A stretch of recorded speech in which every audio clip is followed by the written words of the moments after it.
News కు స్వాగతం. ముందుగా హెడ్లైన్స్. నేడు సొంత నియోజకవర్గంలో ప్రధాని మోదీ పర్యటన. యాదాద్రిలో వైభవంగా సాగిన గిరి ప్రదక్షిణ. రేషన్ సరుకుల పంపిణీలో మోసం చేసిన వారిపై కఠిన చర్యలు తీసుకుంటాం నాదెండ్ల మనోహర్.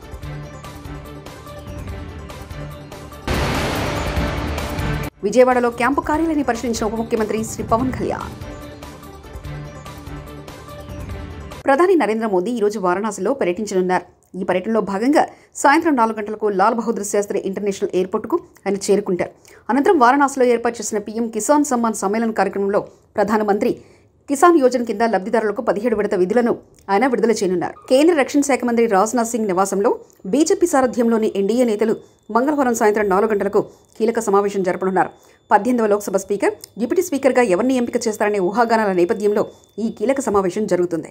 ఎన్డీఏ భాగస్వాముల మధ్య స్పీకర్, డిప్యూటీ స్పీకర్ విషయంలో ఏకాభిప్రాయ సాధన కోసం ఈ సమావేశంలో చర్చిస్తారని తెలుస్తుంది. అతిపెద్ద పార్టీగా నిలిచిన బీజేపీ ఈసారి కూడా స్పీకర్ పదవిని తిరిగి నిలబెట్టుకునుంది. డిప్యూటీ స్పీకర్ పదవిని ఎన్డీఏ భాగస్వాములకు కేటాయిస్తుందని సమాచారం. రాజ్నాథ్ నివాసంలో జరగనున్న సమావేశంలో జేపీ నడ్డా, కిరణ్ రిజిజు, చిరాగ్ పాశ్వాన్, రామ్మోహన్ నాయుడు, కింజరాపు, లలన్ సింగ్ తదితరులు హాజరవుతారని తెలుస్తుంది. ప్రముఖ పుణ్యక్షేత్రం యాదాద్రిలో గిరి ప్రదక్షిణ వైభవంగా జరిగింది. స్వామి జన్మ నక్షత్రం స్వాతి సందర్భంగా మంగళవారం ఉదయం నిర్వహించిన ఈ కార్యక్రమంలో భారీ సంఖ్యలో భక్తులు పాల్గొన్నారు. ప్రభుత్వ వైపు ఆలేరు ఎమ్మెల్యే బీర్లా ఐలయ్య, ఆలయ ఈవో భాస్కరరావు సమక్షంలో వైకుంఠ ద్వారం వద్ద ప్రత్యేక పూజలు నిర్వహించారు. కొండ చుట్టూ ప్రదక్షిణ చేశారు.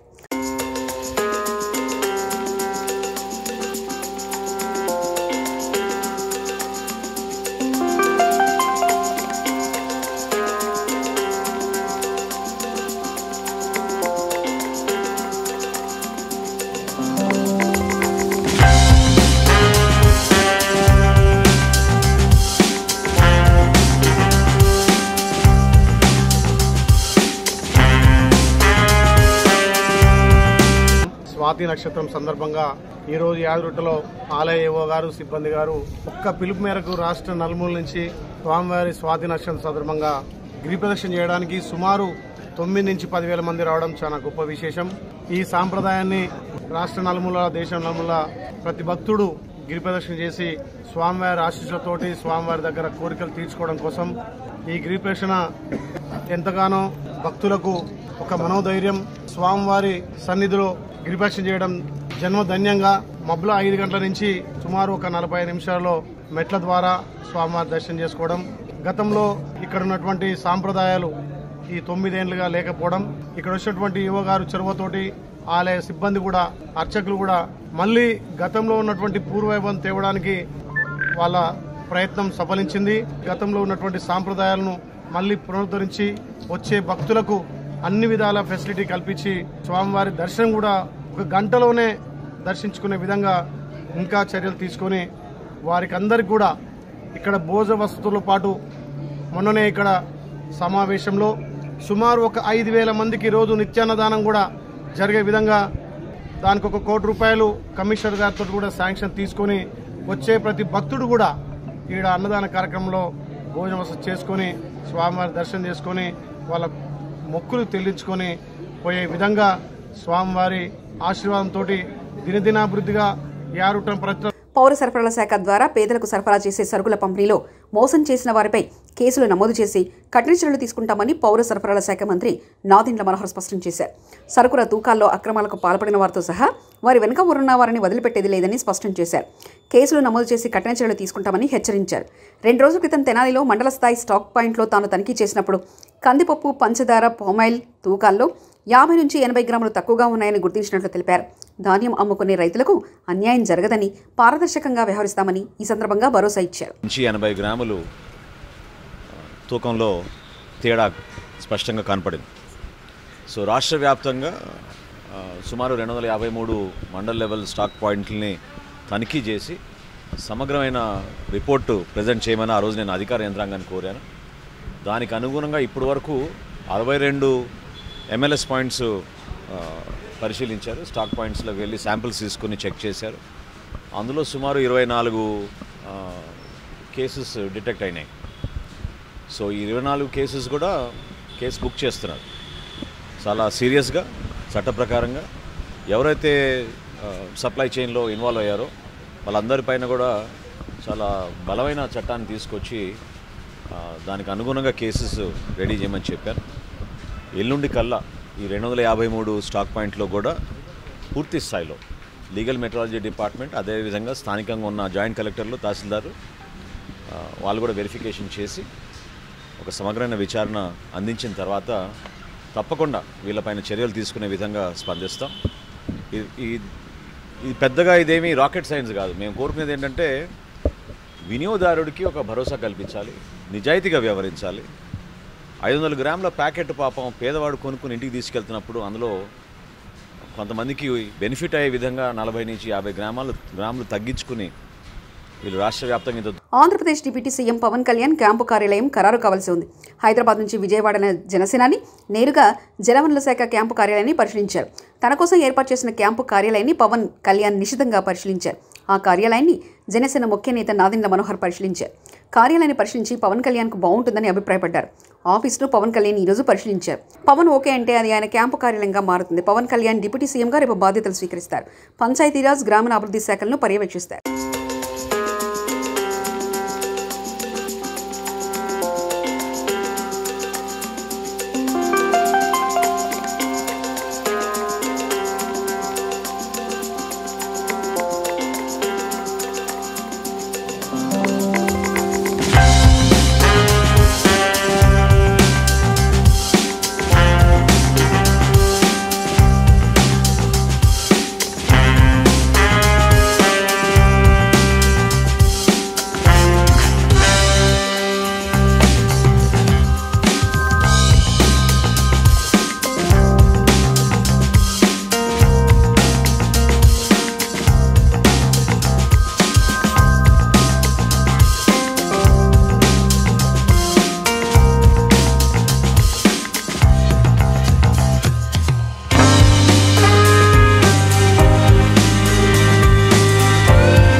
టీడీపీ పాలనతోనే పోలవరం పనులు పరుగులు, త్వరలోనే రైతుల జీవితాల్లో వెలుగులంటూ పంచమూర్తి అనురాధ వ్యాఖ్యానించారు. శంకుస్థాపన చేశారు తప్ప ఒక్క అడుగు కూడా ముందుకెళ్ళింది లేదు. 20 ఏళ్ల నాడు మరి వైఎస్ రాజశేఖర్ రెడ్డి గారు శంకుస్థాపన చేశారే తప్ప ఒక్క అడుగు కూడా ముందుకెళ్ళిన పరిస్థితి లేదు.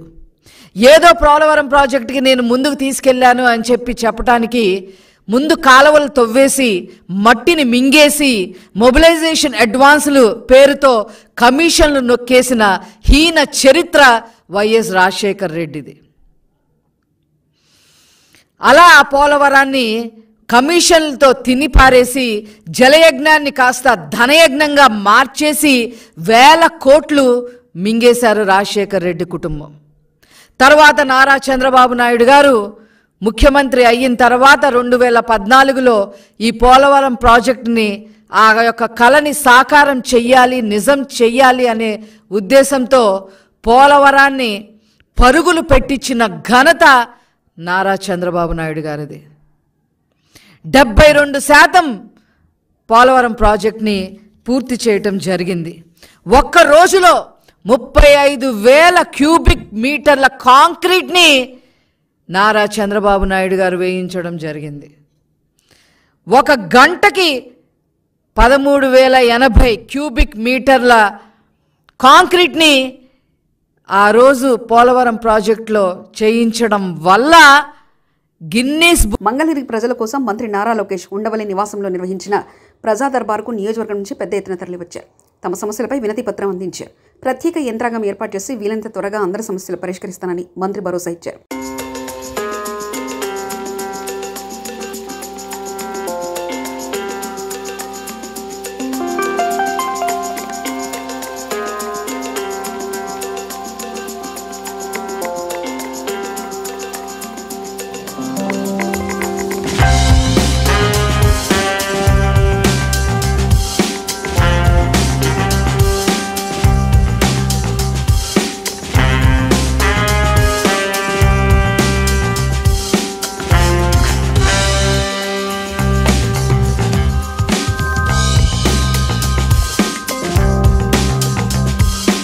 విజయవాడలోని కొత్త ఇంట్లో హోంమంత్రి వంగలపూడి అనిత గృహప్రవేశం చేశారు. కొత్త ఆటోనగర్లోని పారిశ్రామికవేత్త పుట్టగుంట సతీష్కు చెందిన 4 అంతస్తుల భవనాన్ని ఇకపై హోంమంత్రి తమ నివాసంగా నిర్ణయించుకున్నారు. ఆమె కుమార్తెతో కలిసి పూజా కార్యక్రమాలు నిర్వహించి గృహప్రవేశం చేశారు. ఇకపై హోంమంత్రి క్యాంపు ఆఫీస్గాను ఇదే భవనాన్ని మంత్రి వంగలపూడి అనిత వినియోగించనున్నారు. 2019 సంవత్సరానికి ముందు ప్రవేశపెట్టిన పథకాలు ఇప్పటికీ కొనసాగుతున్నట్లయితే వాటికి పాత పేర్లను పెట్టాలని రాష్ట్ర ప్రభుత్వం అన్ని శాఖలను ఆదేశించింది. 2019-2024 మధ్య ప్రవేశపెట్టిన కొత్త పథకాలను పేర్లను తొలగించాలంది. తదుపరి ఆదేశాలు వచ్చే వరకు పేర్లు లేకుండానే పథకాలు కొనసాగించాలన్నది. పార్టీల రంగులు, జెండాలలో ఉన్న పాస్ పుస్తకాలు, లబ్ధిదారుల కార్డులు, సర్టిఫికెట్ల జారీని వెంటనే నిలిపివేయాలని సూచించింది. రీసర్వే పూర్తయిన గ్రామాల్లో పంపిణీ కోసం గత సర్కారు ముద్రించిన పట్టాదారు పాసు పుస్తకాలను నిలిపివేయాలని ఎన్డీఏ ప్రభుత్వం నిర్ణయించింది. సుమారు 20 లక్షల మంది రైతులకు పుస్తకాలు అందాల్సి ఉండగా ఎన్నికల వల్ల వేలాది మందికి అవి రాలేదు. మాజీ సీఎం జగన్ ఫోటో ఉన్న నేపథ్యంలో ఈ నిర్ణయం తీసుకున్నట్లు ప్రభుత్వ వర్గాలు చెబుతున్నాయి. మరోవైపు రీసర్వే కొనసాగింపుపై సందిగ్ధత నెలకొంది. నరసాపురం ఎంపీ భూపతిరాజు శ్రీనివాసవర్మ కేంద్ర సహాయ మంత్రిగా బాధ్యతలు స్వీకరించారు. భారీ పరిశ్రమలు, ఉక్కు శాఖ సహాయ మంత్రిగా ఆయన మంగళవారం బాధ్యతలు చేపట్టారు. కేంద్ర మంత్రి కిషన్ రెడ్డి, సోము వీరాజ్తో సహా పలువురు భాజపా నేతలు, ఎమ్మెల్యేలు కార్యక్రమంలో పాల్గొని శ్రీనివాసవర్మకు శుభాకాంక్షలు తెలిపారు. ముఖ్యమంత్రి చంద్రబాబుతో సమన్వయం చేసుకుంటూ ఆంధ్రప్రదేశ్కు పరిశ్రమలు తీసుకురావడంలో కీలక పాత్ర పోషిస్తానని శ్రీనివాసవర్మ అన్నారు. వైజాగ్ స్టీల్ ప్లాంట్ ప్రైవేటీకరణ విషయంలోనూ ప్రజల సెంటిమెంట్ను కాపాడుతూ ముందుకెళ్తామన్నారు. కేంద్ర భారీ పరిశ్రమలు మరియు ఉక్కు శాఖల సహాయ మంత్రిగా ఈరోజు నేను బాధ్యతలు స్వీకరించడం జరిగింది. ఉద్యోగ భవన్లో నా కార్యాలయంలో ఏదైతే ప్రధానమంత్రి గారు నా మీద నమ్మకంతో, విశ్వాసంతో ఉంచినటువంటి బాధ్యతని పూర్తిగా చిత్తశుద్ధితో నిర్వహించి ముందుకు వెళ్తాననేటువంటి విషయాన్ని ఈ సందర్భంగా చెప్తున్నాను. ఒక సామాన్య కార్యకర్తగా బీజేపీలో పనిచేయడం ప్రారంభించిన నేను 35 సంవత్సరాల క్రితం ఈరోజు కేంద్ర మంత్రి స్థాయికి తీసుకొచ్చినటువంటి పార్టీలో ఉన్నటువంటి నాయకులందరికీ కూడా పేరు పేరున హృదయపూర్వక ధన్యవాదాలు తెలియజేస్తున్నా. రాబోయేటువంటి రోజుల్లో అతి తక్కువ సమయంలో ఈ శాఖల మీద పూర్తి అవగాహన పెంచుకుని ఈ 2 శాఖలకు కూడా మంచి పేరు వచ్చే విధంగా, అదేవిధంగా ప్రభుత్వ పాలసీ ఏదైతే ఉందో ఆ ప్రభుత్వ పాలసీలకు అనుగుణంగా కొత్తగా పరిశ్రమలు స్థాపించడానికి ముందుకు వచ్చేటువంటి వ్యక్తులను కానీ, సంస్థలను కానీ పెద్ద ఎత్తున ప్రోత్సహించడం జరుగుతుందని ఈ సందర్భంగా చెప్తూ ఉన్నా. అదేవిధంగా ఆంధ్రప్రదేశ్కి సంబంధించినటువంటి పరిశ్రమల విషయంలో అక్కడ ఉన్నటువంటి ముఖ్యమంత్రి గారు చంద్రబాబు నాయుడు గారితో కూడా సమావేశమై గత 5 సంవత్సరాలుగా ఆంధ్రప్రదేశ్లో ఏ ఒక్క కొత్త పరిశ్రమ రాకపోగా ఆంధ్రప్రదేశ్ నుండి ఉన్న పరిశ్రమలు కూడా బయట రాష్ట్రాలకి తరలి వెళ్ళిపోయినటువంటి సందర్భం మనందరికీ కూడా తెలుసు. అటువంటి సంస్థలను పిలిపించి మాట్లాడడం ద్వారా తిరిగి ఆంధ్రప్రదేశ్లో పరిశ్రమలు నెలకొల్పే విధంగా ఎన్నికల ప్రక్రియపై వైకాపా అధ్యక్షుడు వైఎస్ జగన్ ఎక్స్ ట్విట్టర్లో చేసిన పోస్టుపై విజయవాడ ఎంపీ కేశినేని శివనాథ్ చిన్ని గట్టి కౌంటర్ ఇచ్చారు. ఈవీఎంలో గతంలో తానేం మాట్లాడారో జగన్ ఒకసారి వినాలన్నారు. ఇప్పటికైనా కళ్ళు తెరిచి వాస్తవాల్లో బతికితే జగన్కు ఆ 11 మందైనా మిగులుతారని హెచ్చరించారు. ప్రజాధనం దోచుకున్న వాళ్ళను ఎవరి తమ ప్రభుత్వం వదిలిపెట్టదన్నారు. ఆలోచనలు ఉండాలి. ఎబ్బా ఎంత గొప్పగా చెప్పారు జగన్మోహన్ రెడ్డి గారు. ఇన్ని రోజులు ప్రజలకు న్యాయం గురించి కానీ, ప్రజలకు న్యాయం చేయాలని కానీ ఏ రోజు మీకు ఒక్క కోసాన్ని కూడా లేని వ్యక్తివి నువ్వు ఇవాళ ఈవీఎంల గురించి మాట్లాడుతున్నావు.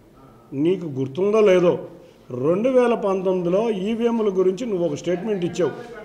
ఆ స్టేట్మెంట్ ప్రకారం వీరు ఎంత అద్భుతంగా చెప్పారంటే 80% ఓట్లు వేశారంట 2019లో. ఈయనకి వాళ్ళందరికీ వీవీప్యాక్లో సింబల్ కనబడిందంట. కనబడినాక వాళ్ళు సైకిల్కి ఓటేస్తే వేరే సింబల్ కనబడితే అక్కడ కంప్లైంట్ చేసేవాళ్ళు. కాబట్టి బ్రహ్మాండంగా పనిచేస్తున్నాయి వీవీప్యాక్లు అని 2019లో వీరు చెప్పిన ఒక వీడియో. ఇవాళ వచ్చి ఏం చెప్తారు, ఈయన వీవీప్యాక్లు నమ్మకం లేదన్నట్టు చెప్తున్నారు. బాబు జగన్ను 80% కాదు 86% మంది ప్రజలు వాళ్ళు మాకు ఓటేశారు. ఎక్కడా ఏ ప్రజలు కంప్లైంట్ ఇవ్వలేదు. కాబట్టి వాళ్ళందరూ న్యాయం జరిగిందని కోరుకుంటున్నారు. నువ్వు భ్రమల్లో జీవిస్తున్నావు. నీ యొక్క ప్యాలెస్లోంచి బయటకు వచ్చి ప్రజా జీవితంలో ఏం జరుగుతుందో తెలుసుకో. ఇకనైనా నువ్వు బయటకు వచ్చి ప్రజా జీవితంలో ఏం జరుగుతుందో తెలుసుకో. నేడు సొంత నియోజకవర్గంలో ప్రధాని మోదీ పర్యటన. యాదాద్రిలో వైభవంగా సాగిన గిరి ప్రదక్షిణ. రేషన్ సరుకుల పంపిణీలో మోసం చేసిన వారిపై కఠిన చర్యలు తీసుకుంటాం నాదెండ్ల మనోహర్.